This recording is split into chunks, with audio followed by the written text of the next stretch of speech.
Well, it's going to be a very intensive session if you want to. I mean, like we can deep dive on your businesses, and like the plan for today was we were going to talk. We were going to try to keep the focus on pricing. Okay. We were going to talk about like what it means to be the type of marketplace that MTP is, and how. Speaking of collectivism, speaking of like, you know, being a community and agreeing mutually to care for each other, what it means to be a marketplace and to mutually decide that you are not going to treat yourselves like a swap meet. So it would have been nice if we had had a big group for this, but I'm, you know, knowing that I'm a little bit familiar at this point with what you do, Christina, and like, less so, Patrick, I know you've got a business, but I also know you're on staff, but it applies. It's not exclusive to MTP, what we're going to be talking about. Yeah, and I think Natasha so also has a business, right? You have like an Etsy shop. So I think that all of us here has. I don't have a business. You don't have a bit. You were kind of talking about promotion in a way that made me suspect that you did last time we met, but Oh, it's just to help the vendors. Oh, cool. Okay. Outside, well, all the same. Okay, so then it'll be very intense. It's going to be very intense for you today, Christina. Oh boy, I'm my head right now. So, firstly, I all of the math that we attempted to do last month, sight unseen, I actually went and looked up, and I have it with me. So being able to talk about specifically like what we're doing about pricing, there was a lot of guessing that was happening last month that I wanted to address, because you don't need to guess. There is a standard procedure for deciding on your pricing. There are some variables that you have control over, but for the most part, it is, when you do your pricing, it is the cost of supplies plus the cost of your time. That's your cost of goods. Multiply that by 2, that's wholesale. Multiply wholesale by 2, and that's retail. Now the variables obviously are the costs of your time, and also the 2 is a variable. You do have the ability to choose that slightly larger. I know some people do 2.5 or 3, particularly at the retail side. But if you're not making 2x on your wholesale price, if you are just making your cost of materials, then you have created a situation where you are the worst boss you have ever had, because you are not paying yourself, and you need to, because you need to eat. Starving people cannot make art. It gets very hard to lift your arms when you're starving to death. So we feed ourselves, and we don't just feed ourselves. We make sure that we are able to live comfortably in a way that allows us the brain space to be creative in the way that we are meant to be creative, because being panicked all the time about money is not like a great environment to be in to make art. No, it's like such a joke with the starving artists. Yeah.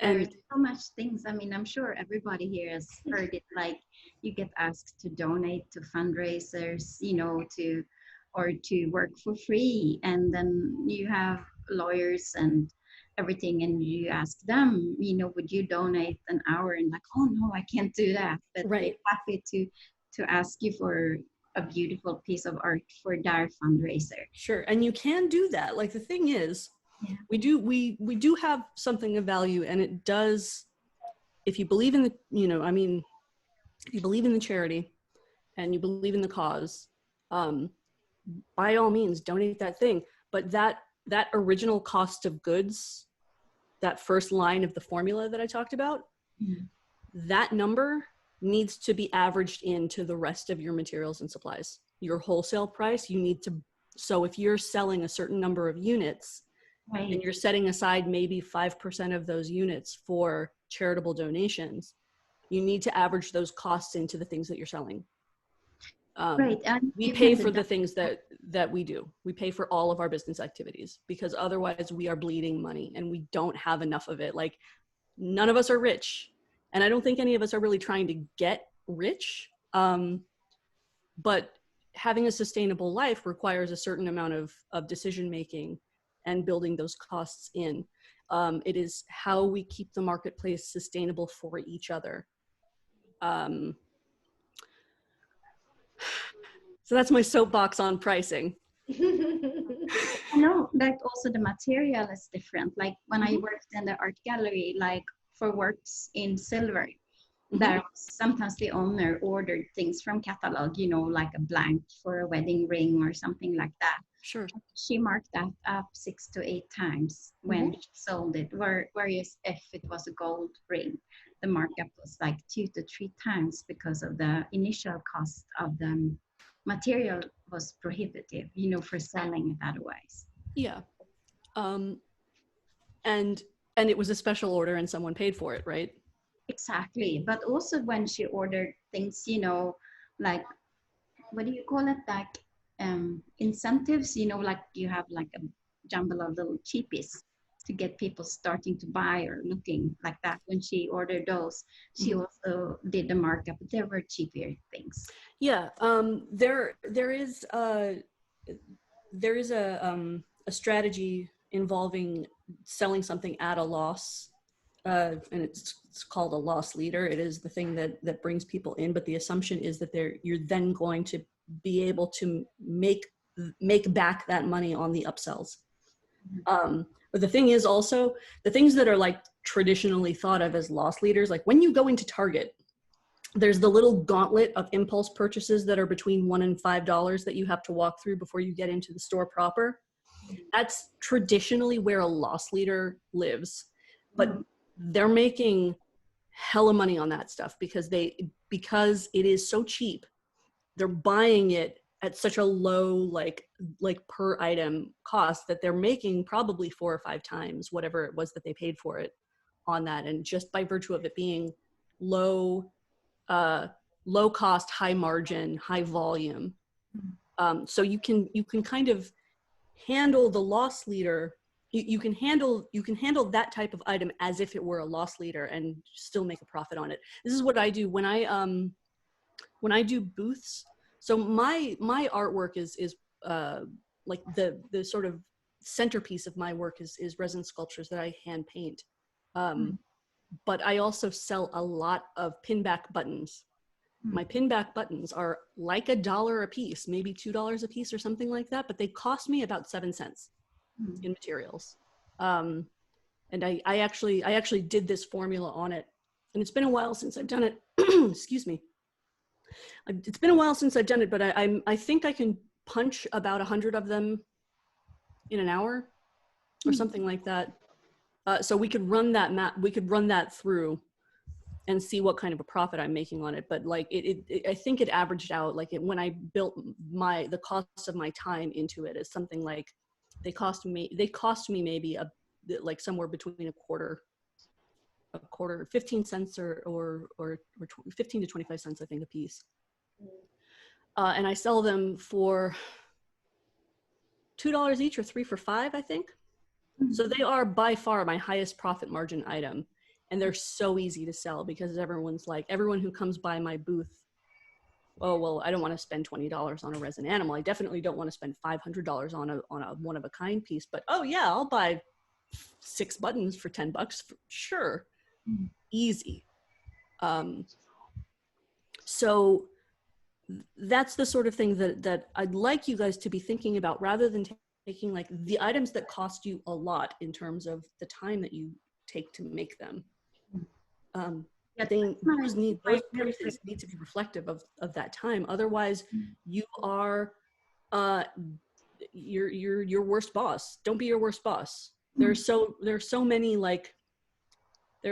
easier ways to have a job with a lousy boss than this. Yeah, but that's my skinny rings, the little, skinny stacking rings. They're my lifesaver.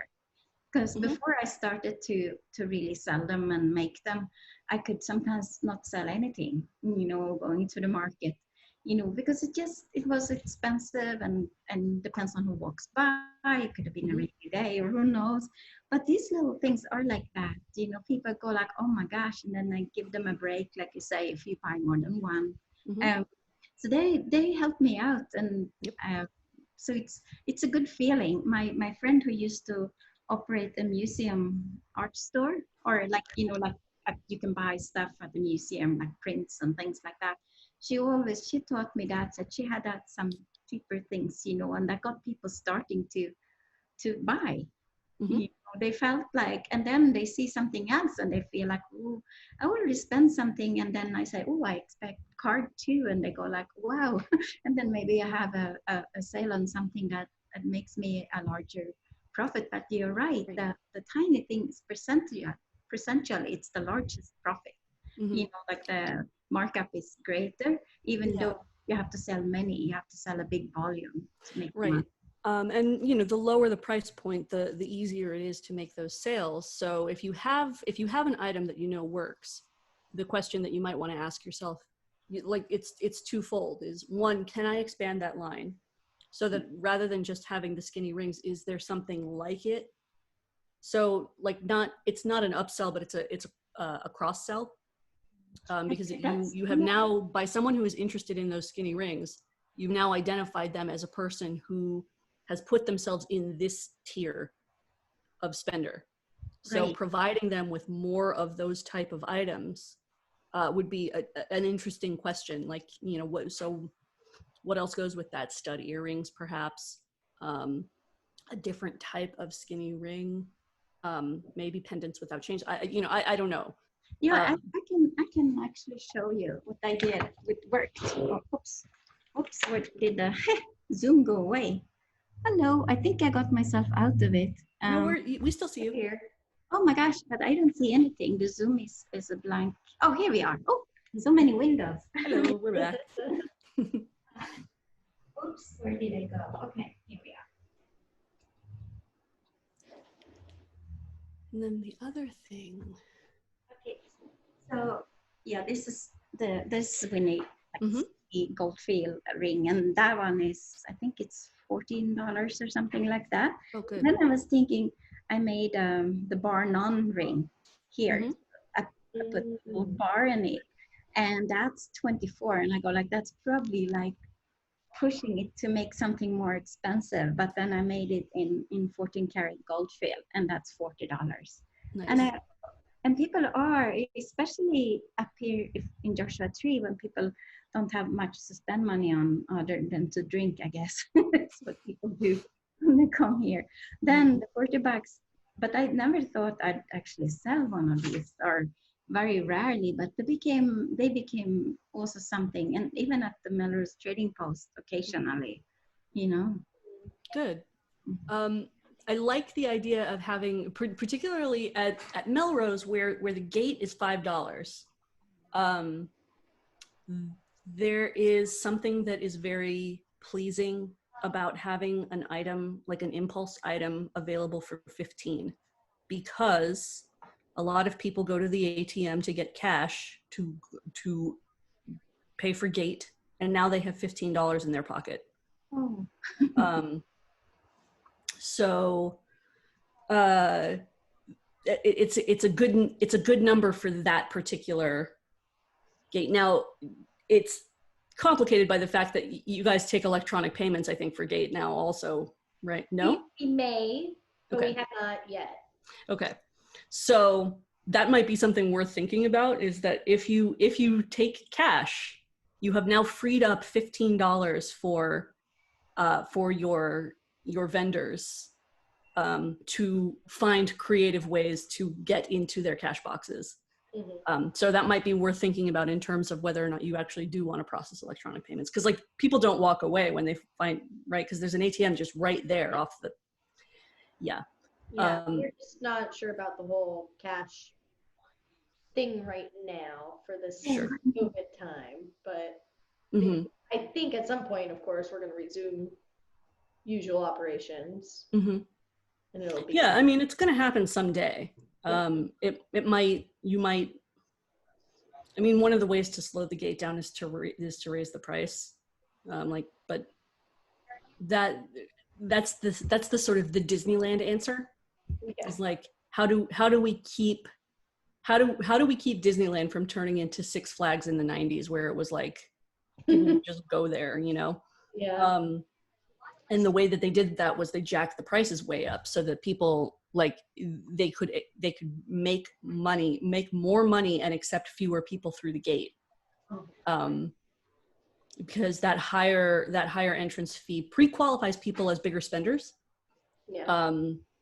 And it would slow the capacity down a little bit.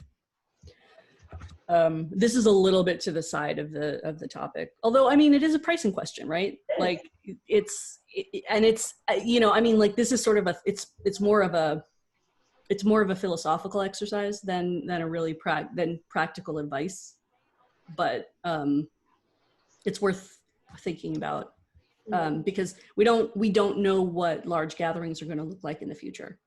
Yeah. It's really going to depend on what the next several months are going to look like in terms of like the spread of the virus. Like we sort of assume that eventually it will recede, but we don't know that.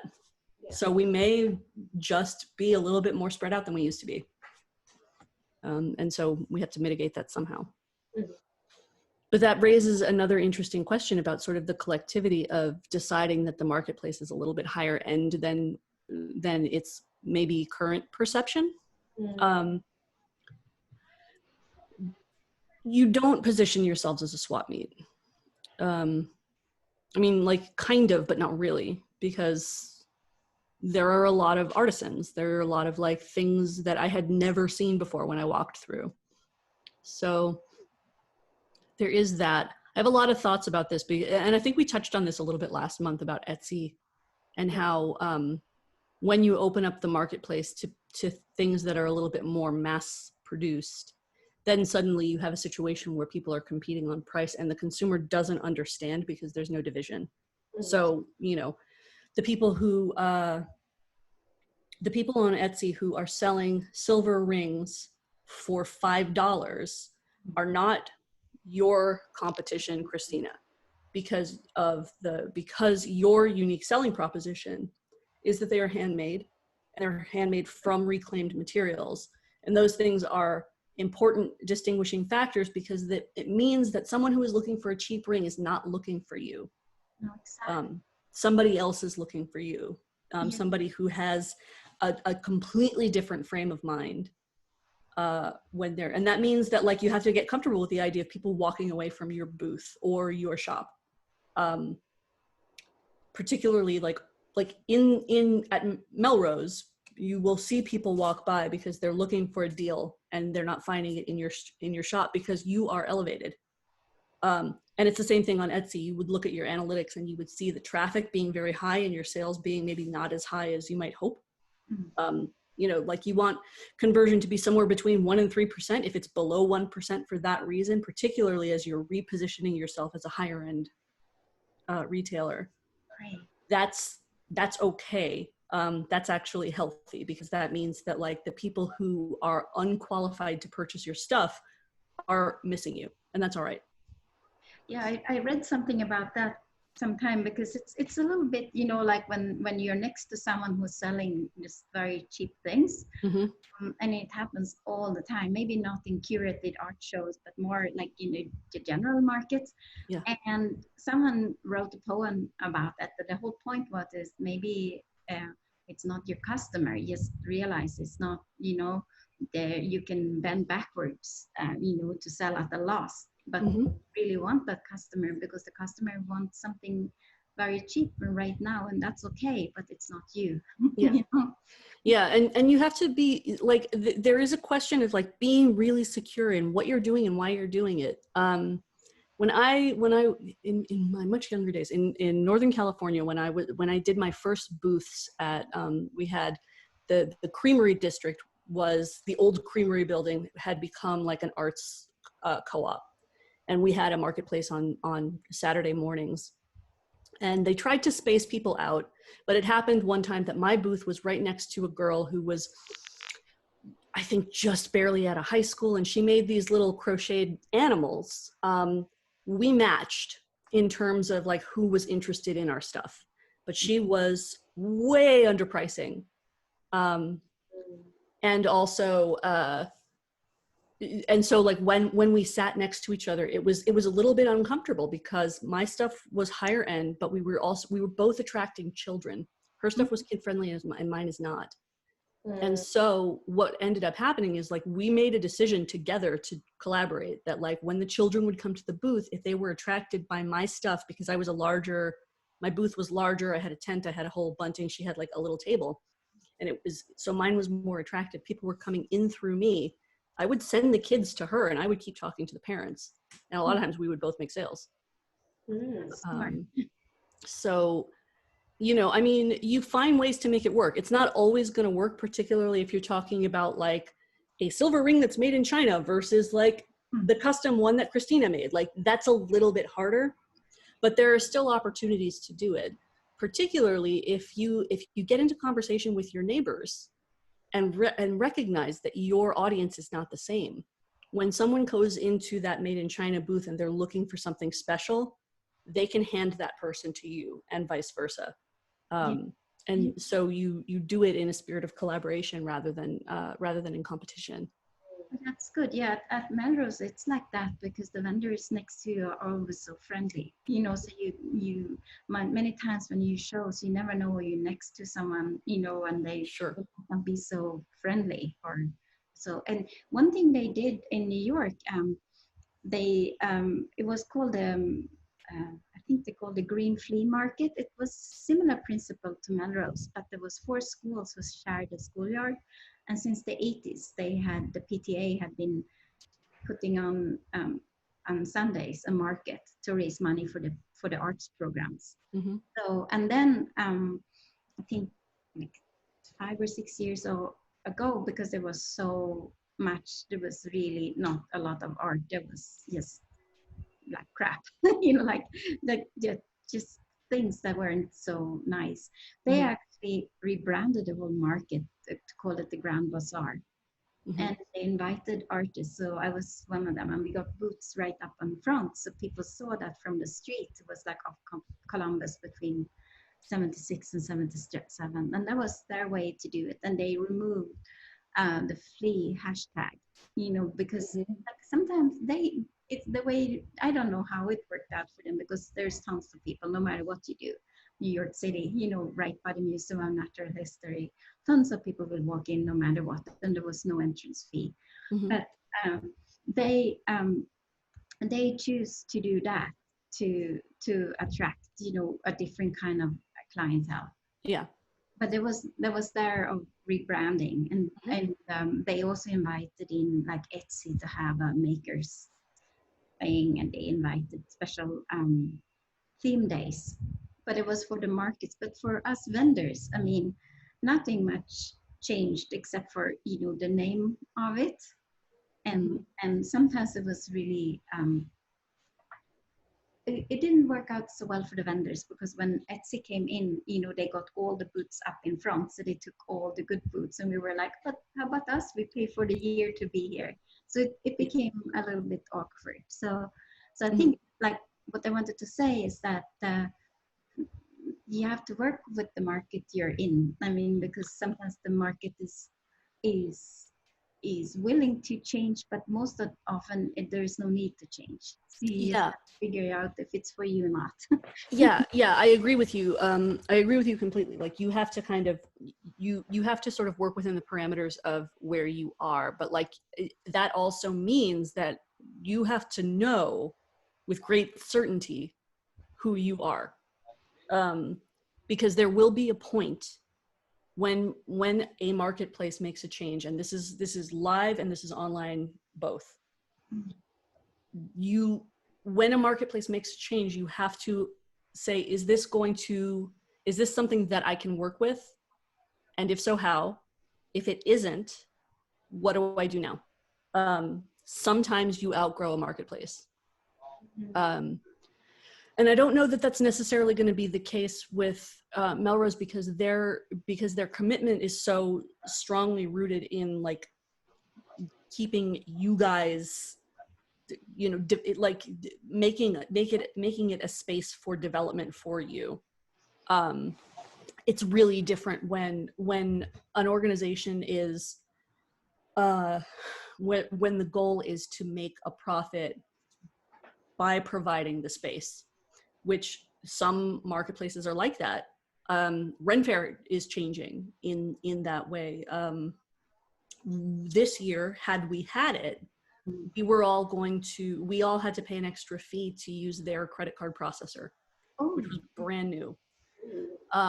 And like, we were unsure at the time, and I think they may not have decided by the time we got canceled, but like, we were unsure whether or not we were going to be allowed to use our own credit card processor, or whether it was something that was going to be provided, like, should you need it.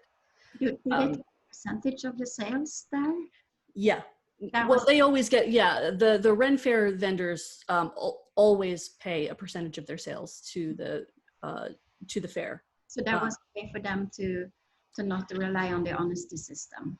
Yeah, well, that's one of the ways that that's what we suspected it was about, was they were concerned about like vendors underreporting their sales, and they want to make sure that they're actually getting the percentage that was agreed to based on whatever the sales were. But that situation is different from you guys. Like, you guys don't take, Melrose, you don't take a commission from the vendors. No, just the booth fee.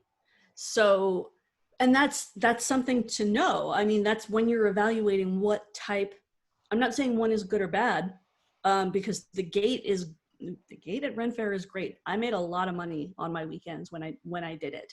And I'm going to continue to do it because it's a blast. So what am I saying?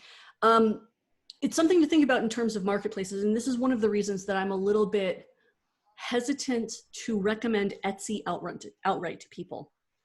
Now, full disclosure, I am a shareholder for Etsy. I own a single share, but that's enough for me to like get some access to, well, I get to vote, which I need to do next week. But I also, like, I have opinions on it. They are informed by that. Their goals are to create, when you end up with a publicly traded company, their goals are to create value for the shareholders. So that means that like whatever they're going to do isn't necessarily going to be to the benefit of the people who built their clout, which is artisans. Like, Etsy used to be the handmade marketplace. It is not anymore. They're going to make changes that are going to be problematic for some people. You can make them work. This is a little bit, well, this is a little bit to the side of the point, but it matters because like we are sort of working on ways to expand. The short version of what I'm trying to say is you can be on a marketplace like Etsy, understand that the costs of doing business on Etsy are higher than perhaps paying the monthly fee to do it yourself on a platform like Shopify. My recommendation is always to do both. To diversify is sort of is the very short version of what I'm trying to say, is diversify. Because it'll allow you to test also. You'll know whether or not you are the type of business running in the way that you want to, and whether or not the way that you're running is compatible with the policies of whatever marketplace you're in. But you have to know who you are in order to make those decisions. Yeah, no, I always liked Etsy, but right now, like, you know, the sales are just ridiculous, you know, not so much business, but it's good to have it as a viewing platform. And I see the sales I make now, some people are buying earrings because they're lower price point, and I appreciate that. And you know, if I get an inquiry, it's always good. But like you said, they changed a lot, and they keep on changing. Yeah, and those decisions are often about, you know, creating value. It's like I said, for creating value for the shareholders, and less so about creating a valuable platform for the vendors. was the CEO. Because He's like a big internet guy, right? Is it? say again? The CEO of Etsy now, it's like a big time internet, like a Yahoo or something like that. Yeah, I forget who's in charge of the company. Because when I stopped I'm a lousy like shareholder. along, that was when they had this guy Shad who came from, I don't know if he came from eBay or from the big one, but he was like more like a person. But after that, it became more and more business. So now you feel like even if they're big corporation, they're still run like a big company. Yeah, and I mean they're going to have this is also a little bit to the side of the point, but like Etsy is going to have sort of a come to Jesus moment and soon about what type of marketplace they want to be, because right now it's unsustainable what they're doing.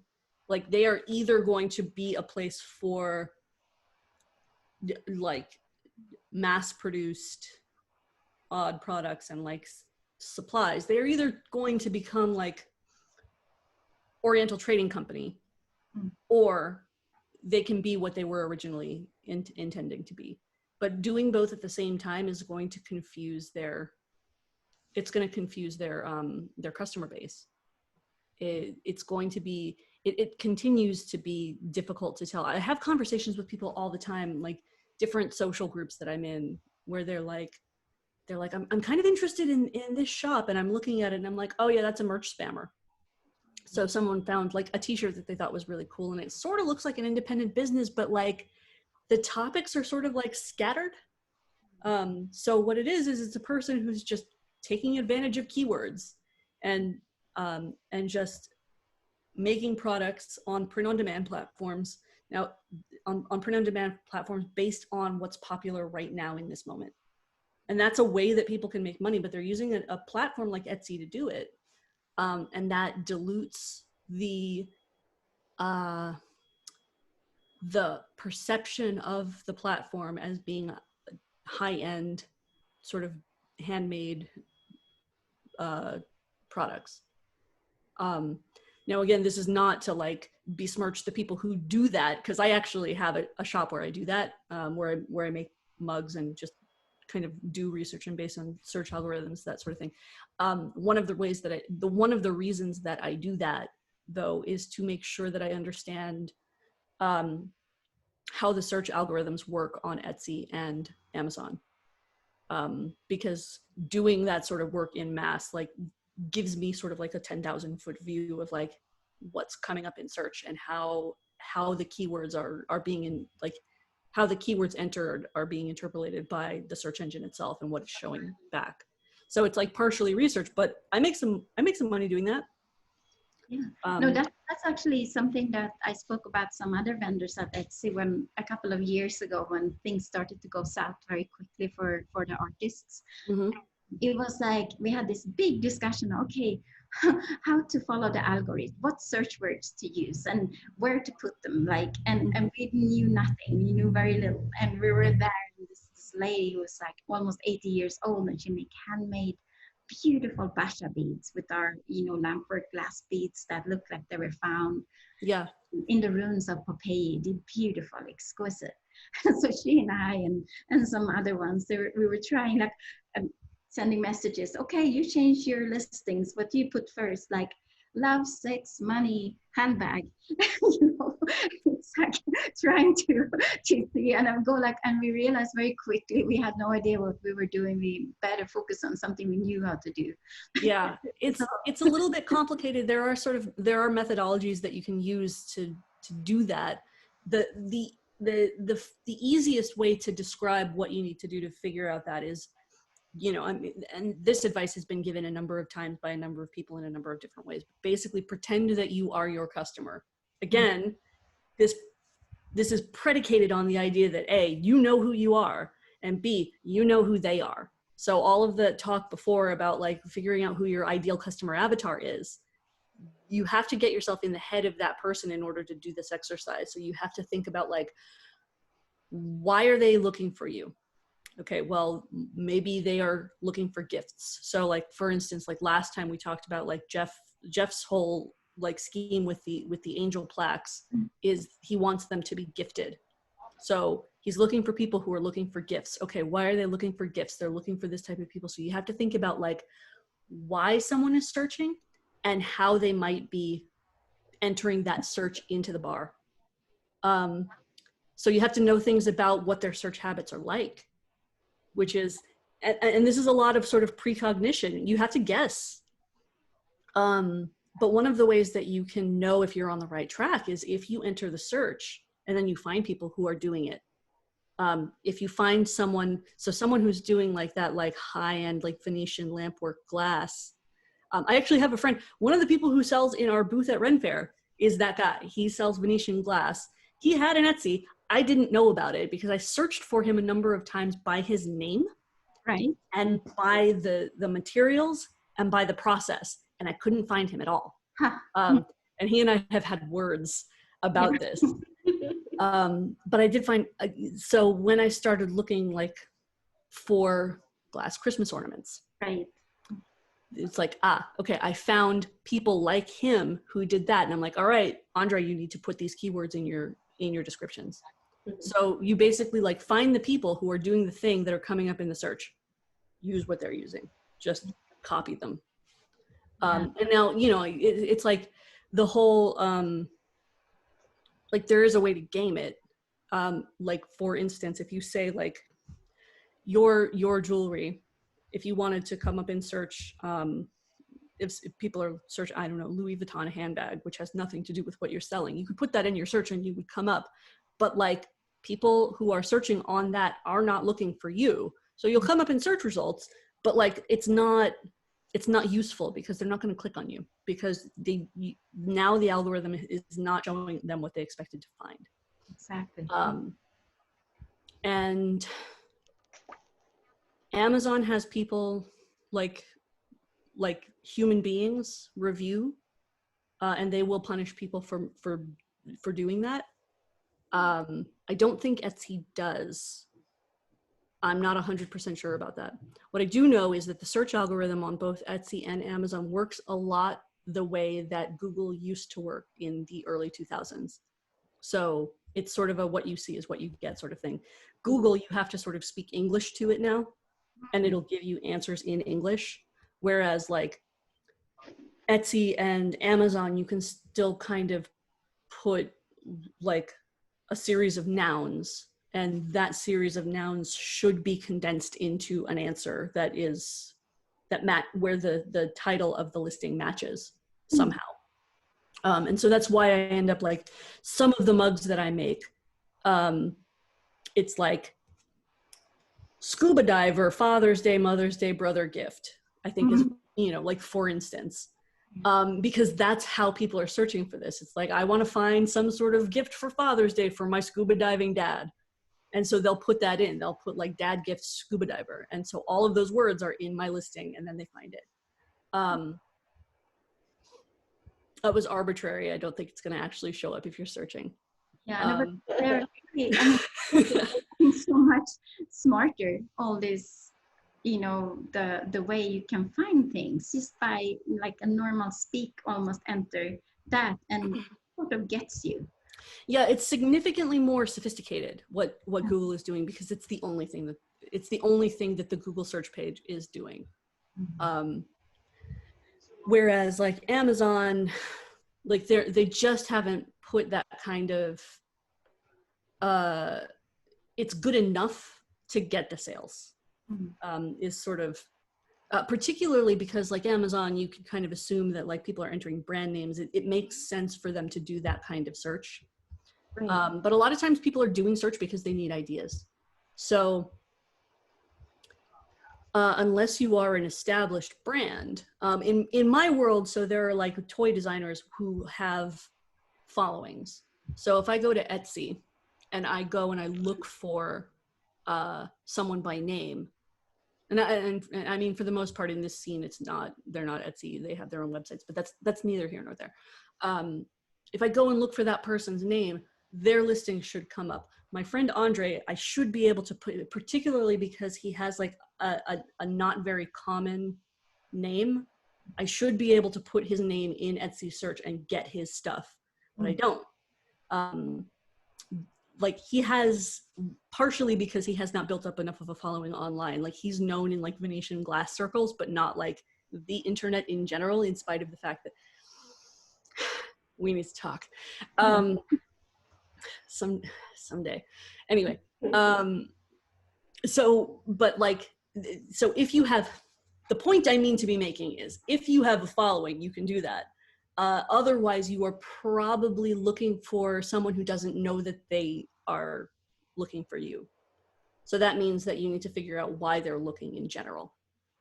And I think, like, you know, speaking about Amazon and things, I was seeing now that Amazon is starting to promote like Meet Your Maker. Have you seen that? And yeah, Amazon has a handmade marketplace. Yeah, this has been going on for, I want to say, like 5 years at this point. Yeah, I looked into that a few years ago. At that point, it did not seem to make a lot of sense for me, because I've sold books on Amazon. I know as an Amazon seller, it's ridiculous. I mean, you end up paying them for postage by the end of the day. Right. But I don't know if there's something you have experience with Amazon. Yeah, yes, I do, because the mug experiment, I do that on eBay, Amazon, and Etsy. And so I have opinions about that sort of thing. It is like, obviously the mug thing is it's different from your world, and it is also slightly different in Amazon Handmade, which I think it was at one point what it was branded as. There are slightly different rules that you need to follow, but like the point of being in a marketplace like that, it's the same as Etsy. You want to be there because you can somehow take advantage of their marketing efforts and their search algorithm. So that means that what we talked about last time was a lot about developing a relationship with your customer base, like being as wholly yourself as you can be, so that you develop a loyal following. I wouldn't recommend specifically like setting out to do Amazon or Etsy unless you were sure that you're going to be able to take advantage of the search. Unless you're sure that you can figure out how to use their tools to your advantage. They're not going to help you grow your following. Now, I have a feeling from the way, you know, it's a larger company and mostly geared towards seller with can do mass produce or can do something quick and custom made that are in high demand. Right. I mean, because think about it, like what we talked about at the beginning of this hour was about low cost, high margin, high volume, low ticket. That's going to be the basis of your like daily take in a given marketplace. It is the same thing for Amazon. It is the same thing for Etsy. It is to their advantage to prioritize those sellers, because those sellers are going to give them the volume that they need, because every one of those transactions they take a fee. Yeah. It's the other part about being on a platform like Etsy, like Amazon, because Amazon takes a percentage and you pay a monthly fee for the privilege of being on the platform. Etsy, you pay listing fees, and also you pay a percentage of your sale. And that percentage changes depending on how the user got to your listing. If they did it through going to the Etsy homepage, doing a search there, you pay a fee. If they do it by a paid ad that was placed by Etsy, you pay a higher fee because they're taking a commission to help pay for that ad. Oh, yeah, because I know a couple of years ago, they're starting to do this, that you can pay to be on top of the page. Yes, I'm talking about something different from that. I'm talking about Etsy pays for Google AdWords. Like they pay for advertising off of the Etsy platform entirely. So if you see an ad for an Etsy product on Facebook or on Google or as a pre-roll ad on YouTube, right, and somebody clicks through and buys your thing, you're paying for that ad because that ad made you the sale. There are Etsy sellers who are furious about this. And my opinion on this is basically build it into your pricing. Like know that they're doing that, and you have agreed to be on this platform, build it into your pricing, and then it's not a problem. And it elevates the marketplace, because now we are not being cheapy cheap. It's like, all right, well, they showed an ad, someone wanted your thing enough to buy it. Cool. Make sure your pricing reflects that that is part of your cost of doing business. Yeah. No, it's like it's part of the game. You always have to pay to sell somehow. You either pay, if you do it all yourself, you pay your time, but the more, if you go on platforms, you can expect to pay, like the same thing as doing an art show. You pay to be there. And Absolutely. many of the higher end shows I used to do, they took commission, like they do that. And sometimes when you felt like, oh my gosh, they got my money, to be in the show plus a commission, you go like, well, it is, but it is what it is, because without that you wouldn't have the sale. Right. Yeah. And I mean, you can do it either way.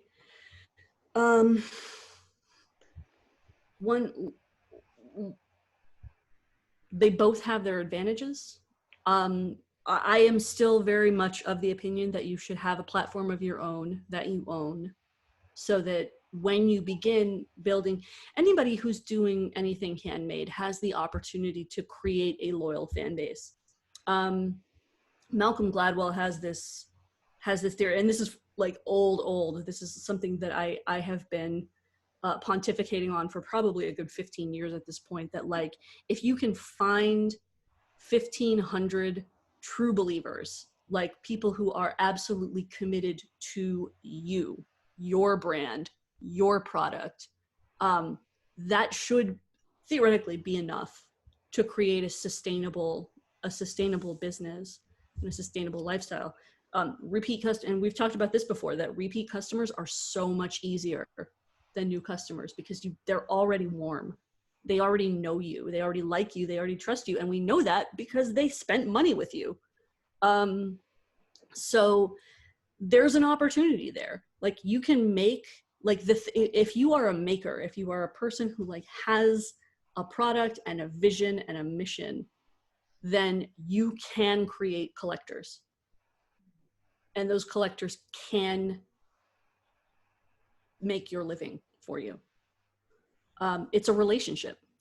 And so there's an advantage to putting a lot of energy into building those relationships, as opposed to putting a lot of energy into gaming the algorithm. It's a different goal. And it sort of depends on like what kind of a lifestyle you want to have. If you want to be like, a feral hermit behind a computer, you can, Natalie's laughing because she knows that's me. Like, you can do that, because if you are the sort of person who is awake at 3 o'clock in the morning anyway, and can, sit there doing like 8,000 searches, doing the research and then like just spitting it out, fine, cool, great. It's going to match your lifestyle. If you don't want to be that person, if you would rather spend your time like playing with your dogs and making the art that speaks to your soul and the souls of your collectors, oh my God, do that. You know what I mean? That is me, playing with my dogs and making my stuff. That was not an accident. It was not an accident. That's my algorithm. That's what we did, right? Yeah. No, So, but it's like I go like, that's it, what I want. When I have a tiny little ranch in pioneer towns with a couple of acres and a rescued Mustang horse and all my dogs, and be happy as a clown making stuff. This leads me to the other piece of math that I have that I have sitting next to me this time, so that I can actually say what it is. Mm-hmm. Because you can decide what you're going for. This is the way that you, like what you just described. Mm-hmm. There is a dollar amount that is associated with that dream. Okay. There's a dollar amount that is associated with making the work necessary to sustain that dream, and you can plug it into a formula. It is. And incidentally, so like I've actually, the document that I promised all of you guys last month, I actually made it finally. So if you sign up at the link that I gave you last time, which I will provide you again now.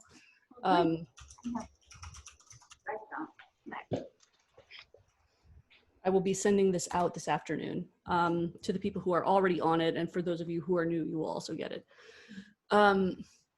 So it is, you take your total business expenses and then you take your living expenses and add them together. This is now the baseline. Take the baseline and multiply it by 2. That's your monthly goal.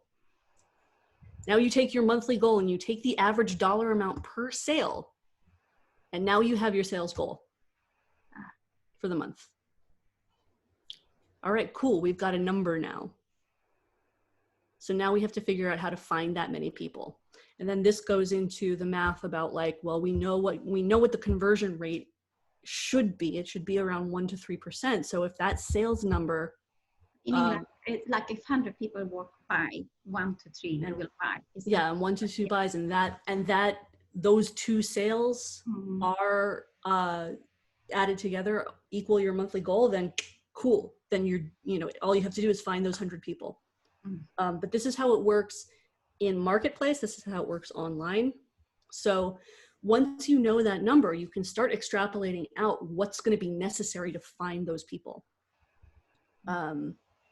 And if it gets unwieldy, if it starts to get like, this is the question of like, well, I'm, in order for me to sell like one of the hand-painted cat magats, which are, I think, around like $650, it's going to take me like 1,000 people to find the one sale. So that's not something I can do at volume. That's something that's going to happen based on relationship building. That's going to be, it will be easier when I've got somebody in on a $5 pocket owl. And now, so I sell pocket owls in individuals and in parliaments of 12. So the parliaments are $50. So now I know the people who buy the parliament for $50, they now have 12. They are now a collector. And now I probably know them by name. And so I start making friends with them on like Twitter or on Instagram. And I start talking to them and being like, what did you do with your parliament? Some of them have made Instagram accounts for their owls and they put them out like roaming gnomes. So now I know where they go on vacation. Now I know what they like to do with their free time. Now I know that they gave half the parliament to their best friend. Now I know that, oh, their kid has one, but she really likes cats. Okay, so now I have information about like who these people really, really are and what they want. And then I can be like, oh, by the way, you like llamas? I'm working on a llama. You wanna see the sculpt? Cool, you should join my mailing list so that you can see the sculpt in progress. So this is how we build a relationship with people. And I have a few customers like that know, like one of my customers, she and her mom used to come see me at the art show I did over Mother's Day every year. They all bought things, and now she asked me, she sent me a picture from Etsy of a pink tourmaline. She said, what do you think about this stone? I said, it's lovely, but did you see it has a huge crack in there? So if it's on the side of the stone, I would worry, that, I could set it for you, but it could crack. If it's in the middle, I wouldn't worry. It's just an illusion. And she says, really? And I said, yeah, tourmalines are like that. And she says, maybe, I want to do an engagement room with the pink stone. I say, oh, how about the fancy diamond? The colorful diamonds. And she said, oh, wouldn't that be expensive? And I said, well, I know a guy who doesn't work on Saturdays, and he's in New York City, and he has the most amazing diamonds. Yeah. So I might end up making her like an $850 ring. Nice. From just her looking around on Etsy. I go like, right. Hey, me 1, Etsy 0. So that, I mean, like what you just like, as soon as you make that sale, that story is like perfect customer journey. Because you have someone who they started coming and looking for you, and then they thought about you when they saw something they liked out in the world and said, hey, what is your opinion? You are now developing know, like, and trust with this person. And you're then steering them in the direction to a better thing than what they imagined, because this is your area of expertise. This is totally repeatable. We are all charming people. We are all capable of making friends. Make friends with your customers. Follow up with them. The power of thank you is unbelievable. So I have, in my shop, I use a plugin for Shopify called Kit, and it is a robot. And that robot sends out an email. It does a number of things, but one of the things that it does is when a new person makes a purchase in my shop, the day after the purchase, they get an email from me, and it's automated. It's you know, but I wrote it. I you know, and it says something to the effect of, hey, I just wanted to, you know, I wanted to reach out and let you know I got your order, and I wanted to thank you so much for making this sale. This is sort of this shop is sort of my passion project, and I always get really excited when someone shares that passion with me. If you have any questions, don't hesitate to reach out. Something like that. People write me back. When they write me back, I write them back, and now I'm friends with them. And I mean, this is true. This has been true the whole time. Like, I have like a good couple dozen people who like I am friends with on social media. We are mutuals, and I know them because they bought from me. And they are friends. They are friends in the way that you're friends with people on the internet, but like they're also collectors. Right. So this is one of the reasons that having a mailing list is really important, because, you know, it's not just about like collecting names and sending broadcasts. It's about finding ways to develop that mutuality, that relationship with people, finding ways to, like, the goal of having what is like in the industry is called CRM, customer relationship management software, because it's not just a mailing list. There are another number of other things, but it is literally customer relationship management. The relationship part is the most important part. You keep those names so that you can keep touching them, because at some point when you touch them, they will touch you back, and then you've got a relationship. It's almost like a MailChimp or something, like the way of staying in touch with customers. I had a huge mailing list when I was in New York, but since the art shows became fewer and fewer, many people, I guess the nature of the beast, they get so bombarded with emails. Sure. In the beginning, the first few years, I used to get so much feedback. I used to send out, you know, about shows or an update or tell a little story, or, you know, or a new thing that came out. Mm-hmm. And I realized I got so very little feedback, and I started to see maybe I'm just pestering people, you know. So it's been, one of my questions for you was that, you know, like how do you stay in touch? Right now I'm choosing more Instagram and Facebook. The poor UPS guy getting barked at. Okay, so MailChimp is one of them. Like, MailChimp is technically customer relationship management software. I use ConvertKit. It doesn't matter. Use the one that you're using.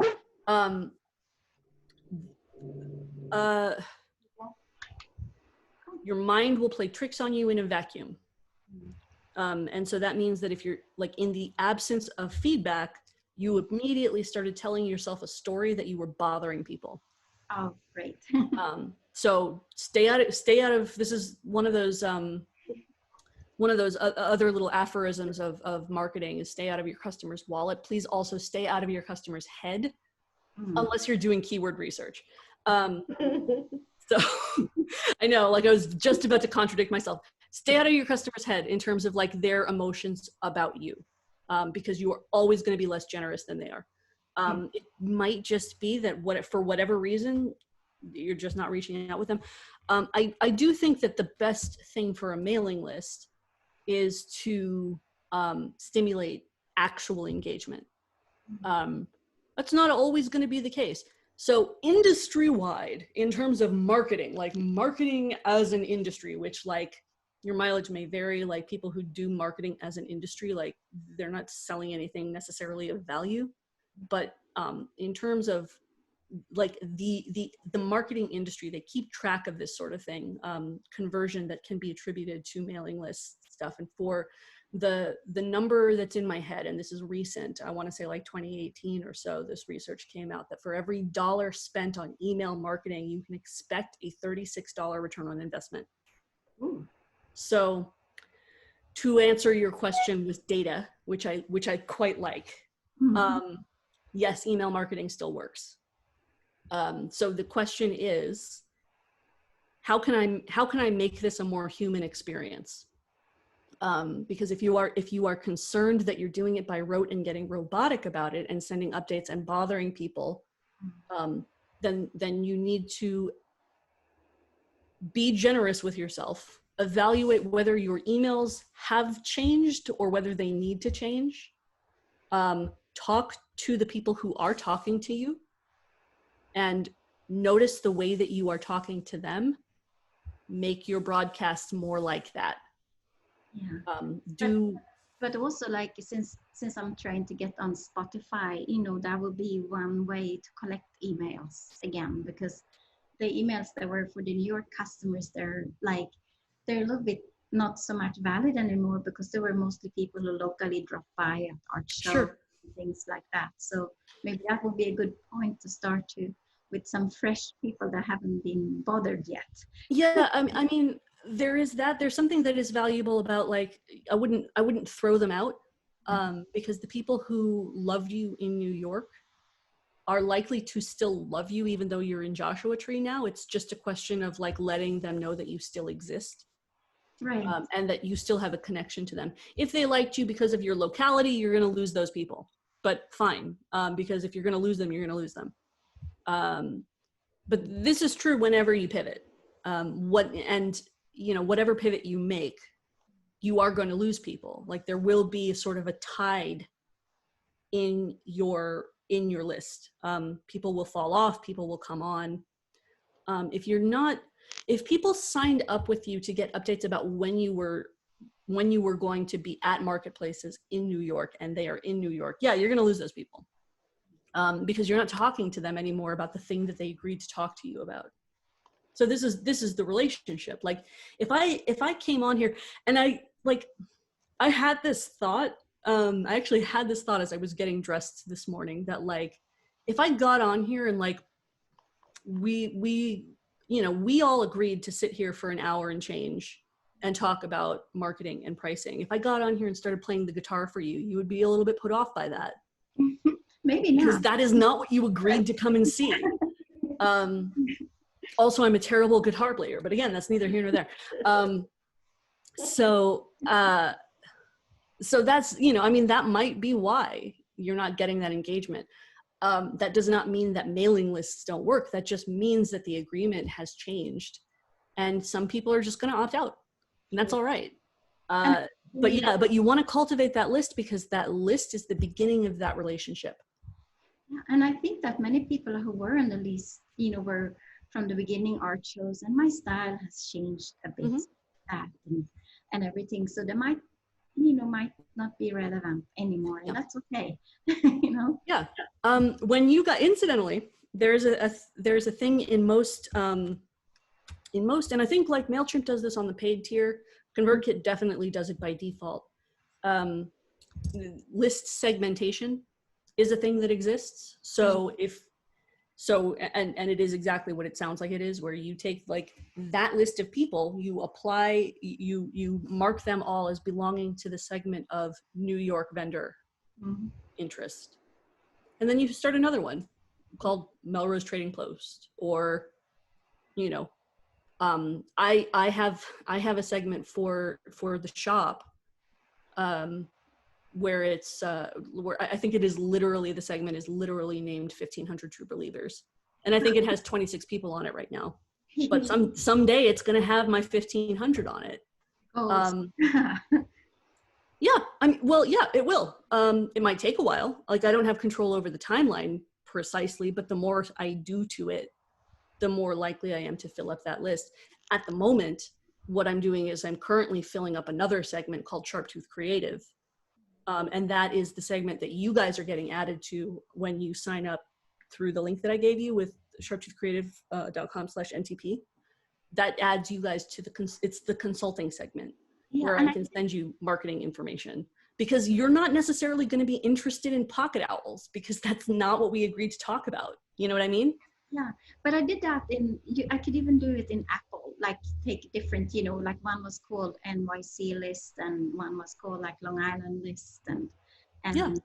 and things like that. So that's very smart, to realize that and there might be an MTP or a Joshua Tree list. Yeah. But do you feel Just that about every system that exists is Yeah. something that you could recreate by hand. The question is, do you want to spend the time to do that? Oh, This no. is the third piece of math that I should have prepared for you guys, but I actually didn't, and I should add it. Mhm. Is the part where you evaluate whether or not like buying a service is worth it based on how much time it would take you to like recreate it yourself. Yeah, I tried to. I signed up for the Shopify, and for the free one first. Like you could have like a month or so for try, Yes. but it wouldn't let me communicate with Facebook. And I was Yeah. last week I had some other things to do, but this week I was like, that's it. I'm gonna have to figure it out. But I think maybe it's because I didn't pay them any money. Right. Yeah. So the thing about Shopify is that the free trial exists for you to see whether you like the platform. They Right. will not let you accept payments for anything. They will not let you make your shop go live, and they will not let you connect to your social media platforms until you have purchased some sort of paid tier. And the paid tiers start at $9 a month. Yeah. And that only works if you're doing integration with Facebook or if you're like adding it to a WordPress installation. The basic one, and this is the one that my shop is on the $29 tier. And so my evaluation for that is that my average sale is, at the time I think it was $15, and I think now it's more like $30. But basically it was like, if I make 2 sales per month, I have paid for this. Easy. So that was a very easy decision for me to make, particularly because doing the development, I actually did a couple of different shops before that. I did PrestaShop, which is basically PHP. If you're a developer, it's like you can do that. But I was spending so much time like fiddling and fussing with the development of the shop that I wasn't doing any of the marketing. And that was what I needed to be doing to make money. Yeah, because I like the Shopify system, and I like the way that I could get people to click on a picture, because I think that when you see something that you didn't expect to see, that's what I feel happening with my art, because it's like unusual, but it's also a little expensive. Mhm. That people are curious. Mhm. You can capture that before they see the next picture on their Instagram feed or their Facebook feed, whatever that's where I could capitalize, to make some. Yeah, absolutely. And I think that you are the type of, the work that you're making, it would be very well suited to that, because jewelry, like, again, jewelry has, like sort of an established like methodology. Like you can basically take any like jewelry store that is like at the level that you're at. And if they look relatively successful, I would still have a conversation with them, because you can sort of create the appearance of success without actually having it. So I wouldn't want you recreating stuff that you can't prove works. Yeah. But there are things that we know about jewelry. We know that jewelry has a season. We know that good photography helps sell it. Oh, yeah. So, like there are a number of things that we know about, like how to sell jewelry, and we can do that. The other thing that's sort of nice about doing it on Shopify for you is that it does integrate with Facebook, and you can create a marketplace, and that is a way to create a social following. It is a way to have that little extra connection. It's hard on the internet. It's because nobody on the internet knows your dog. So that means that like the way that every opportunity that you have to prove that you are a person, you should take advantage of that. So connecting a business Facebook page with your actual profile, having a photograph on your actual profile, and replying as yourself as opposed to the business, that can help create that relationship that you want to develop to find your 1500. Yeah, I think that could work really well for you. The good photography is sort of, the thing. You can do a certain amount of SEO. Google likes Shopify themes because they're all really well vetted in terms of usability. So if you can do some really rudimentary SEO, which means, we go back and we think about like, how are human beings finding your jewelry? And the way that you have customers, so you can just ask them, like, dear so-and-so, thank you again for having been a customer of mine in the past. I would love to ask you some questions about your jewelry like this. Please reply back or let me know if I can ask you some follow-up questions. And some people will and some people won't, but like any amount of information that you get from them about like what they bought and why and what it means to them, you take that stuff and you put it straight into your marketing copy. Because then you find the like, there are 8 billion of us.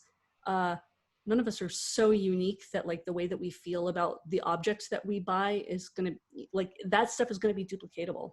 So if they're telling you what it made them feel, put that in your marketing copy because someone else who wants to feel that way too will find it.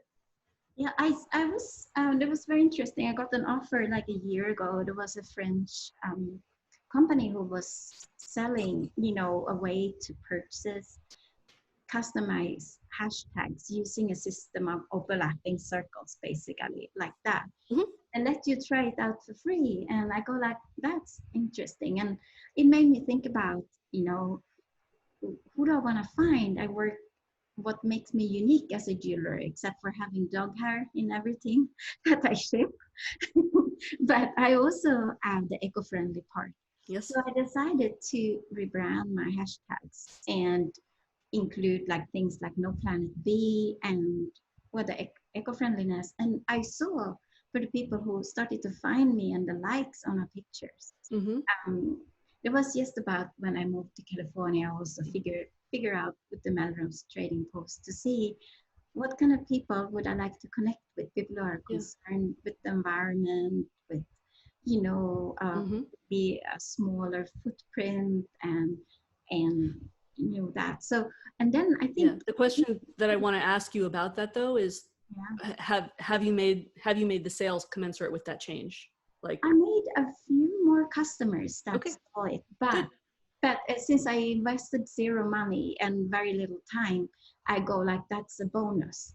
But it made some new people see me, Uh-oh, she's shaking her head like. Really. I am shaking my head because of the way that you described the investment. Yeah. It's not a bonus. That research has a dollar amount attached to it.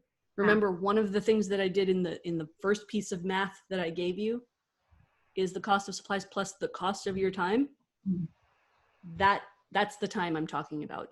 It's not just making the product, it's also doing you are the company.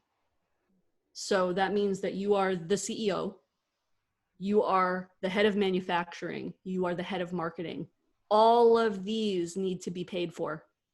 So those customers are a return on an investment that you made. And I'm glad because like you have discovered, like it's a good thing. I want to highlight that, like, I want to highlight that investment that you made because I don't want you to discount it because again, I want you to be a good boss to yourself. Yeah. No, I think that's where it really comes down to, to realize that you're like, I call myself the ICOE and the ICOEE, like they're in charge of everything and the charge of everything else. That would be because it's like my sales are directly related to the things I can control, especially now when there are huge things that we can't control, when will the markets reopen or what will the economy be, that the things that you can control for my own sanity are becoming so much more important. And I feel like having this kind of marketing session now, it is amazing. It's like, instead of writing a book or something like that, instead of trying to figure out what where I can optimize and to streamline my company, you know, to make it better. It's like a gift, you know, the time. Yeah. And you should know that speaking of time, because this is Melrose is not paying me to be here. This is an investment for me also, because I am now getting in front of you guys, and I am now being like very graciously positioned as an expert in this for you. You are. And also, like, this time is now built into, you know, when I take on clients, one of the ways that I'm able to have, you know, an hour and a half on a Wednesday afternoon is that I have built it into my client fees to be able to do this, because there are some people who are not going to be able to pay for that. So we do it in groups. We do it at a lower price point. There is actually probably closer to about Q3, I'm going to start doing group sessions with people that are going to be basically this, small groups, same people every couple of months, where we can have this and sort of, you know, work like together and do, you know, small group accountability and also a little bit of coaching. So that's, but like, and I'm telling you that because that's what I just did. Now that's marketing. Because I have now planted the seed that that's a thing that you might be interested in doing, particularly as Christmas comes up in this uncertain future that we have. So now you know that exists. We've met. We know each other. I hope you like me. I hope you trust me. But like that's it. That it's that simple. You begin this relationship with broadcast, and then you start creating exchange. A lot of the marketing advice I see as a, you know, especially now when they start pop up like mushrooms after a rain, you know, like you see this art fair marketing, sign up with me and I will help you to sell art.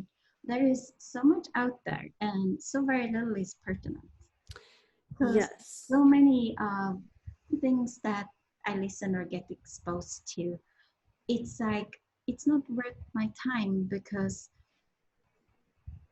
you have to be very specific. Like, you're an artist yourself, and like everybody else here is into the handmade movement and to making and selling things.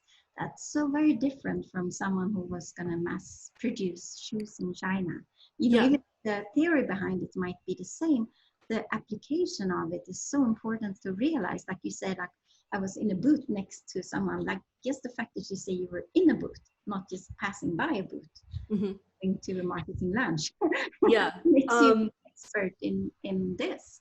Yeah, this is sort of one of my, like, one of the advantages of being a little bit of a squirrel in terms of the things that I like, is that, like, it makes me a polymath, and that means that I have a breadth of experience.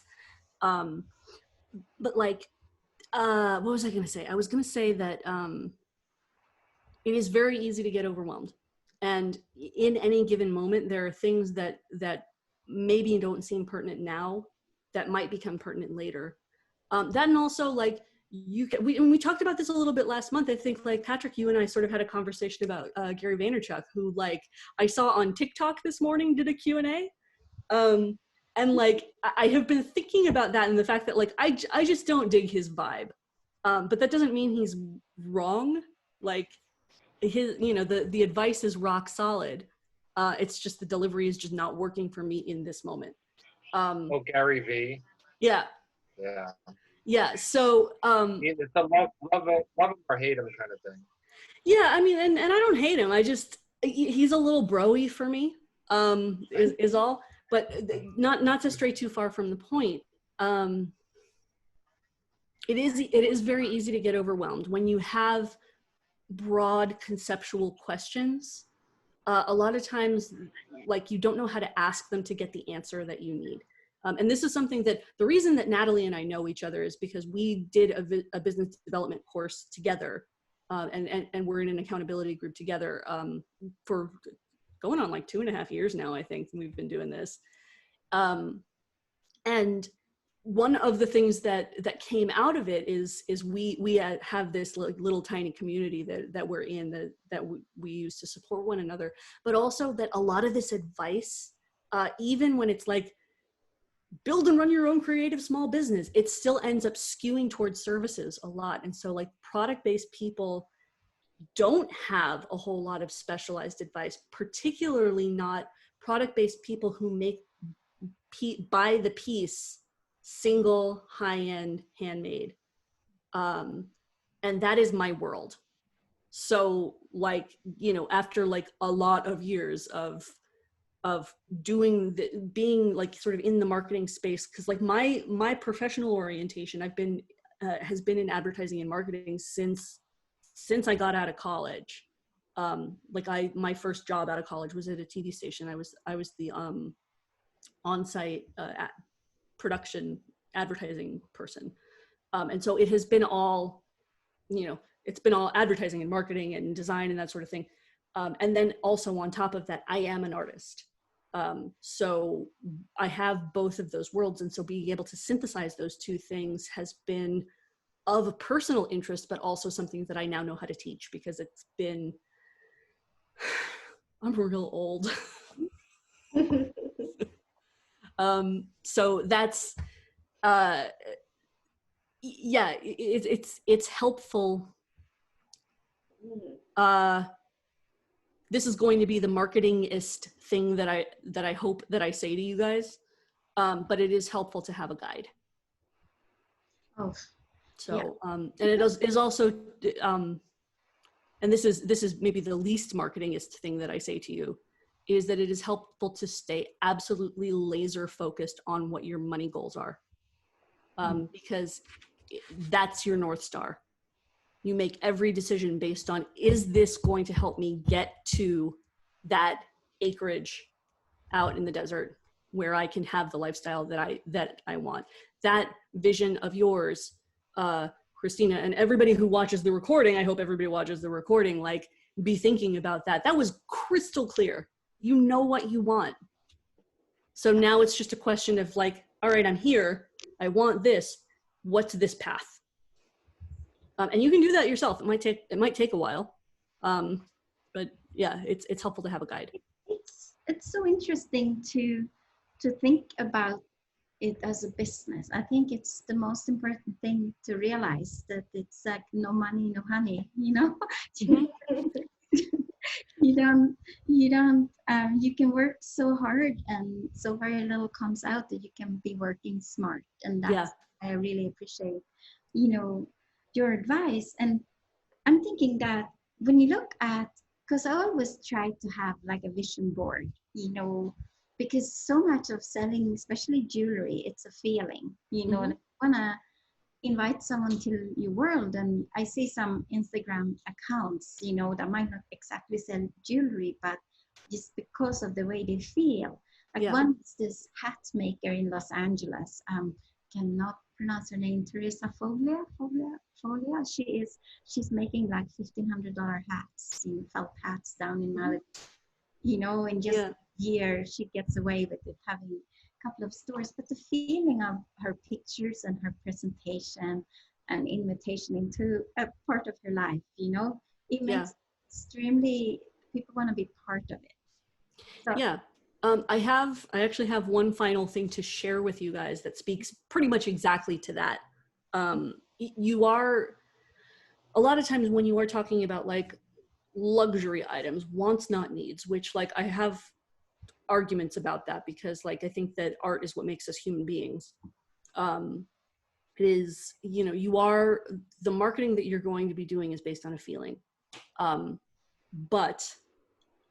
And let's use the therapeutic and instead. That gives you a tremendous amount of freedom. I am going to share, do I have the ability to share screen? I share screen? You should be able to, can you? No, it has disabled it. Let me see. If you were to make me a co-host, I would. It isn't necessary. I will just tell this story while we're finding out whether or not I can share the screen with you. Around Mother's Day, I started receiving, because I am the sort of person that I am, I started receiving ads on Facebook for a particular business called Carrier Chicken. Carrier Chicken will post you a rubber chicken in the mail stuffed with a letter. Oh boy. That's the whole business. And I saw the ad a lot. Now that is not necessarily a guarantee that it was successful, but if you see an ad, if you see an ad and then continue to get retargeted for it, if the person actually knows what they're doing, there is a good chance that the ad is successful, because like most of the time, if you see an ad once and the ad is not successful, it will be killed. It should be killed in about 3 days. I saw this through the entire month of April, and it was targeted at, like, it was like, this could be a great mother's gift. If you are separated from your mother, send her a rubber chicken in the mail. Oh boy. Can I share screen or no? No, not without, I think, losing the recording. Alas. Okay, well, never mind then. You guys can just go there. It is at carrierchicken.com. And I'm not kidding. It is like literally like they take a rubber chicken, they write your address on the body of the rubber chicken, a bunch of stamps, mailed. You can do whatever you want. You can do whatever you want. Your people are out there somewhere. Because by God, if they can like make money posting rubber chickens to people, like you can absolutely sell your jewelry, which is gorgeous and has like a lovely mission attached to it. You can do this. You must be desperate. I don't think there's any desperation in this. It is What's an that act company again? I want to do like 10 of them. What's that? What's that rubber chicken company? I want to do like 10. I'm going to put the link in the chat. Yeah. It is carrierchicken.com. Oh, I spelled it wrong. Wait, no. Carrierchicken.com. Genius. It's hysterical. It is, you know, and this is one of those things where like, all right, so they have, here's what I'm sort of extrapolating from what I know about this company, which is very little. Let me see if I can find where they're located. It looks like San Francisco to me, really. So they have Melody, oh my gosh. She identifies herself. Now I know more things. San Francisco, yep. Okay, great, good.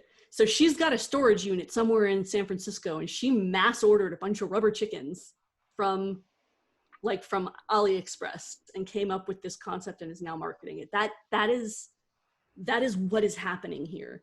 And again, like, how much does it cost to import 1,000 rubber chickens from China? I don't know, but she is selling these. Send a chicken. How much does it cost to send a chicken? Basic carrier chicken, $18 plus postage. Right? Is it plus postage or is postage included? It is. Shopping, checkout. Let's find out. Yeah. Okay. Shipping is calculated. Okay. So it's $18 plus shipping. Those rubber chickens cost less than $1. Yeah. A piece. Yeah. So that's an, you know, for those of you keeping track at home, that is an 1,800% profit margin. So like, this is, you know, we can like go that whole thing back. This is deeply ridiculous. Now she is also, this is not the only thing that she's doing, because like so we just found out who she is, and now I'm on her portfolio website. She's a product designer in San Francisco. She does other things. She appears to be she and I have things in common. She's a freelancer. She's a consultant.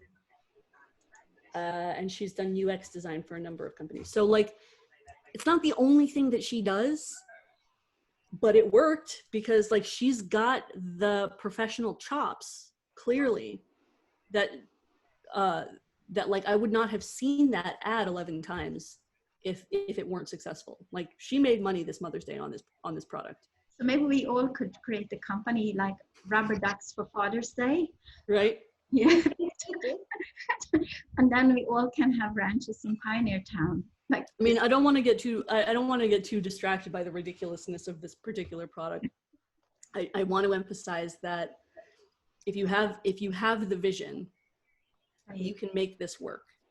But I think what you said about laser focus is so important, because by nature, being creative is being a little bit distracted, you know, letting things influence your design, evolving that way, but then to be able to separate the left and right brain in a way so you can be laser focused when it comes to your business. Yeah, there's a so the PDF that I'm going to be sending you guys, if you join the mailing list, I've got a reading list attached to the last page of it, and one of the books on the reading list is a book by my mentor, Samantha Bennett, called Get It Done. And it is that guidebook for highly creative people who are prone to procrastinating, to the people who are very easily distracted by shiny objects. It is a method for doing goal setting and implementation in a completely fun and sustainable way. It changed my life. Like I said, Sam is my mentor, and I actually now work for her as a consultant because of the skills that I learned. Like, now she pays me for design and marketing. Yeah, but again, that was 5 years ago is when I first started working with her as a student. And that's a relationship that has cultivated and come full circle over time. And now, like, she has a referral pipeline to me for her people. And then I also do design work for her, and I'm also like a TA for her classes. But like, that relationship was built over 5 years from reading one book one time and getting on her mailing list. There are books like that, aren't there? You know, like the book that changed it all. Yeah. There's another one on my reading list for you guys. That's it's called Profit First, and it is the first one on the list. That book, I got halfway through it and changed my entire life. So it's a great book. It is a great book. I am basically like Natalie. I'm pulling like almost all of the books that we have on our reading list on the Trello board. Like, I'm putting all of those on the reading list on this PDF. So Christina actually gave a really good book recommendation. What book was it? I can't even think of it now. Like Fascinate? Is that what it is? Which one? Was it called Fascinate? The marketing book you had recommended? Oh, no, it was the art marketing book, you mean? Yeah. Oh gosh, what was that? Yeah, there was, oh gosh, I have to Google it quickly. But it was the one where they told you about creating your like anthem, I think, like your marketing anthem. Is that one? That's what it was, right? Yeah, see if I can find it. Let me see. oh, please. Like, where is he? Well, there's Fascinate: How to Make Your Brand Impossible to Resist by Sally Hogshead. Oh no, you know what? That was a different vendor had recommended that. I don't know why. I like. Yeah, I had the story. There. Yeah, yeah, I had. What is your one called, Christina? Starving to Successful. It's about to sell arts. You know, it's really a gallery owner, and his name is Jason Jorges, so Horjes, Jorges. Okay. So he's a gallery owner in, I think, Scottsdale, Arizona, or something like that.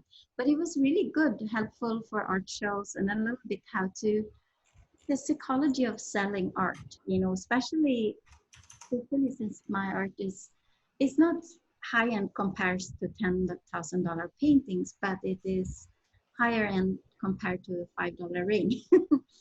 So it was really helpful to me. You know. Jason Holder, is that? Jorges, Horjes, Jorges, Jes, Jason. Mm-hmm. Oh, so no. Oh gosh, I cannot spell. Oh, Horeejs. Horeejs. Oh, okay. Found him. Starving to Successful: The Fine Artist's Guide to Getting into Galleries and Selling More Art. Yeah, it was. Can do that. I will add that. I'll add that to the list and say this is Christina's recommendation. Yeah, it was user friendly, which is good. Cool. So we were aiming really hard to have this one go for just an hour, and we have somehow managed to make it take 2. Oh boy. Did we cover any of the questions that you came in with? I mean, like, also it got interesting, and also I talk a lot. No, but it was super helpful. I cover actually the 2 questions I had. One was about the Shopify, and you know, the also the email marketing. Those were the things I've been thinking about a lot. Mm-hmm. And I got both of them answered really well, you know, in order to understand. And I think that if I get on the Shopify and to be able to collect emails and work on that, and then Mm-hmm. you know, also got me thinking about, you know, I got to be more focused, really, instead of, you know, for now it's more, it's what do you call it?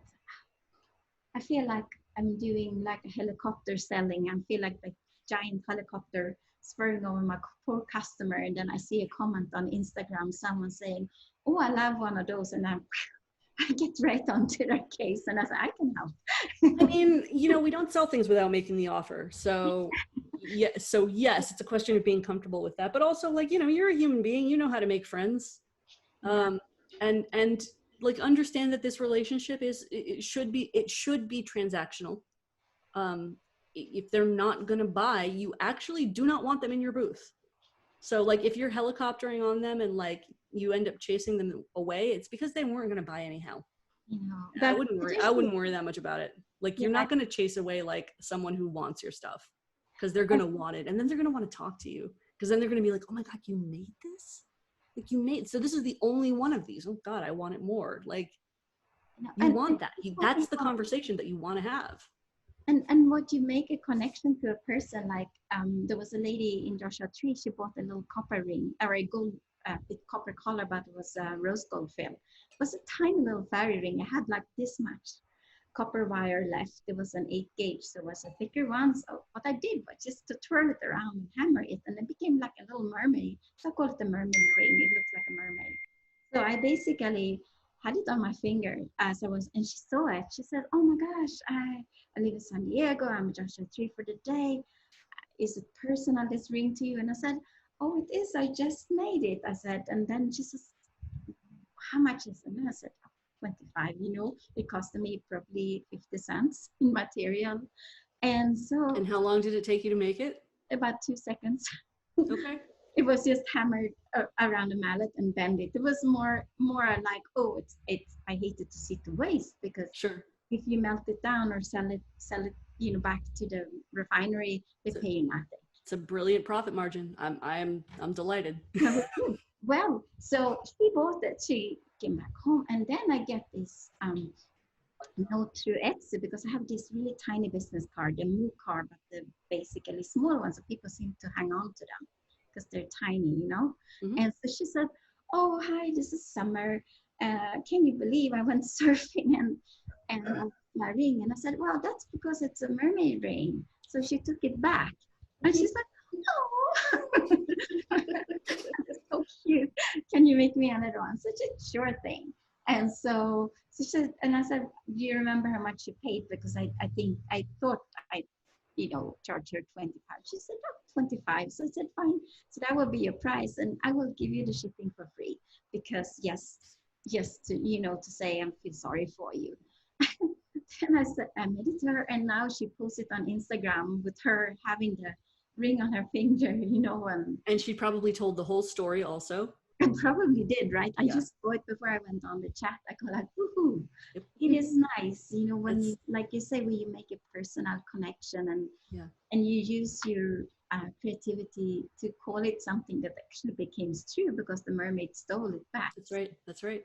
that is a beautiful marketing story, because, like, you know, and again, it's like so let's break that down, because you said it took you not very long to make. It cost you not very much in materials. The investment, your time, was the relationship that you built with that person through the story. That counts. That's probably what it is, right? Yeah. But that's beautiful, because like, it continued. Like, that was a relationship that you strengthened. by being able to provide her with the replacement, because the story got stronger, the relationship got stronger, and you made twice the money. Yeah, and that's It's also, gorgeous. It's a beautiful story. it speaks to the importance of business cards too.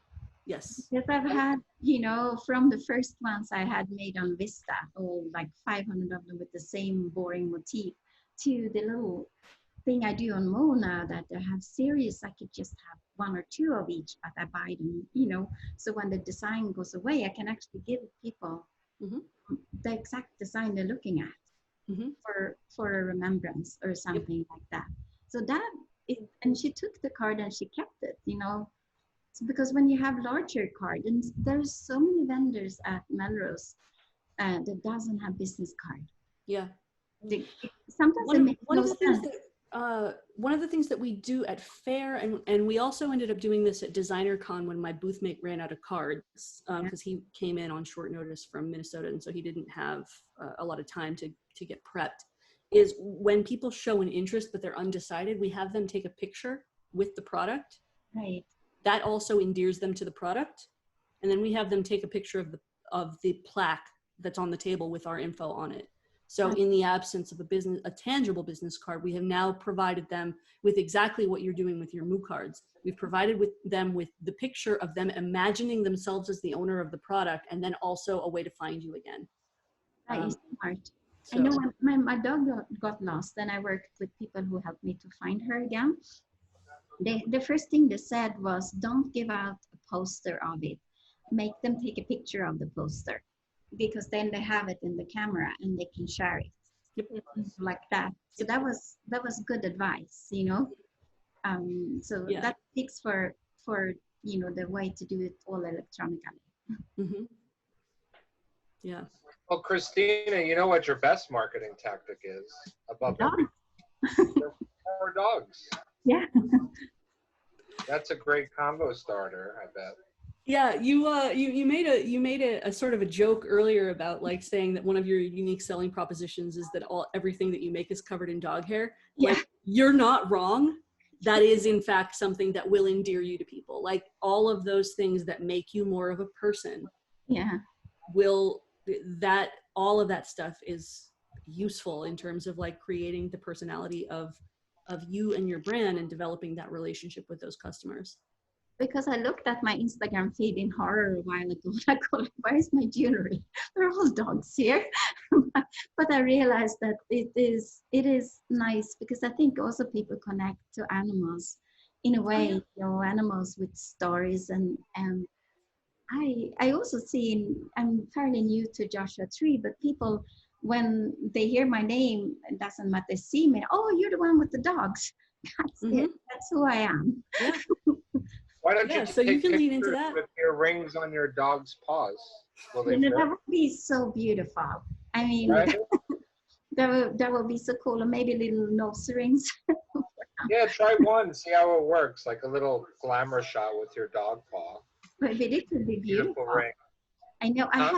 I had a Frenchie many years ago, Lady Elfin the Short, or Elfie, or Finfin. And she was a great model. It was just that she was so sneaky that when I put something on her necklace, she didn't want to show it. She wanted to be in the picture or something like that. But I thought that could be, it was one of my marketing's idea that didn't work because of that. Bring it back. Yeah, I know. She was an unpaid, unwilling participant. So it didn't work. Yeah, but the dogs are great. And there's, I mean, one of my customers in New York, she lives in, what's it called? Miller Place. It's near Stony Brook, so on the North Shore of Long Island. And she is so in love with Adele that I sell her rings because she likes my white dog so much. She always asks, how is Adele doing? And then I send her a picture. She's like, she loves you. And she says, oh, how about that ring? Yep. So I shamelessly use my dogs. No harm in that. That is the way that your dogs pay their rent. Exactly. So. to do. I went to shop for groceries yesterday, and it came to more than $100. And then I looked at my bags when I unpacked them. I was like, okay, the bag of apples and carrots are for me. And then we have dog food, we have bones, we have treats, like $60. I feel like, oh, yeah, they need to start contributing, right? Yeah. Yeah. So yeah, if you're gonna put them on marketing staff, like, then you can justify that. Yeah, maybe I should at Melrose Trading Post have the photo booth, where you can take a picture. Oh, totally. There are a lot of small shops, a lot of Shopify shops, a lot of people in the designer toy space that I'm in. Like when they do their about page, there's the designer's bio, and then there's also the pet who shares the office with them. You should check out my Etsy shop. Yeah. So have security, one of my other dogs that I don't have anymore, he's the security. All my, Oh, yeah.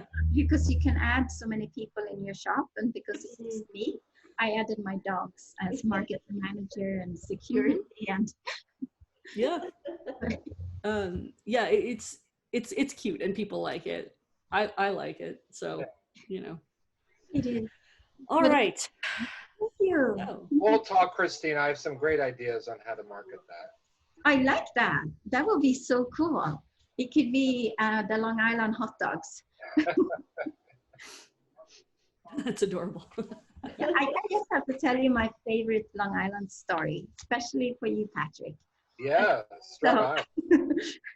So I went to one of the first concerts I went to when I moved to Long Island many years ago. It was on Jones Beach. It's like an amazing venue. And you've seen it, Patrick. It's on the water, on the ocean. Like a lot of great people have been. So it was John Mellencamp. So he comes out on the stage. He's like looking, I think he was dating Meg Ryan at the time. He's looking really full of himself and happy and everything. And the first thing he says, like, last time I came here, I had a heart attack. And he was smoking a cigarette at the time. And he said, the doctor told me it's because I smoke too much. And everybody was just taking a deep breath and thinking about how precious and short life can be. But that's my Long Island story. Yeah. I don't think you can smoke there anymore. We can't, right? Probably not.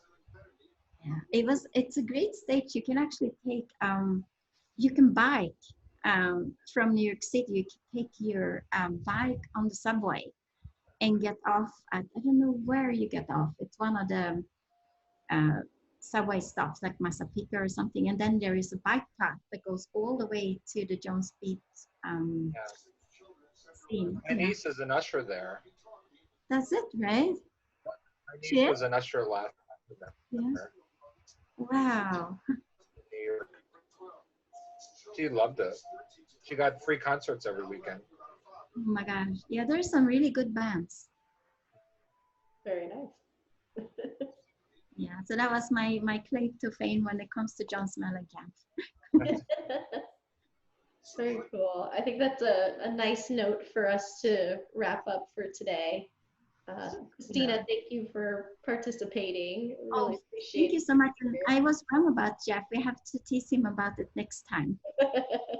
Yeah, Veronica, thank you. I soaked up everything you said, and I'll share it to vendors. I know a couple of people that can use some tips and tricks, so thank you so much. Yeah, thank you for your time and attention. If you want to direct people to the replay, if you want to direct them to the page with the opt-in, that would be super cool. If you guys want to, so I have a Facebook page. What is my Facebook page? I should probably look this up before I start plugging it, where I occasionally will post little vlogs that are sort of the more philosophical end of this stuff, where I'm basically yelling at people about like, be a human being, please, and do marketing. And it is facebook.com/Sharptooth Creative Services. Okay. I think the last vlog that I posted was about like not appealing to people's sense of charity if you're selling a product, like stand on the merits of your own work and do that sort of thing. So you can check that out if you'd like to. Join my mailing list, send me questions, come talk to me. Let's be friends. Next time you're with us, I'll tell you about my new business venture, mailing rubber frogs through the mail. Yeah, let me know how that goes. We'll see. Right. All right. Thank you so much, you guys. Yes, thank you guys. Thank you guys. Bye, Christina. Bye, Nat. Bye, everybody. Thank you, and see you tomorrow.